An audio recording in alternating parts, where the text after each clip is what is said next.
So Skinny Guy has survived its first below zero winter camp situation.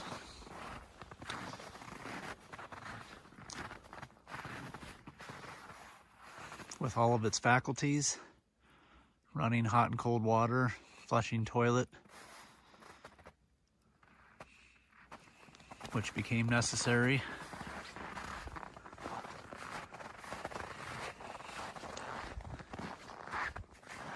Getting a little snow on the outside here, just kind of gonna see how that affects everything as it accumulates. When it was below zero last night, it certainly did get some frosting at the top of the tent.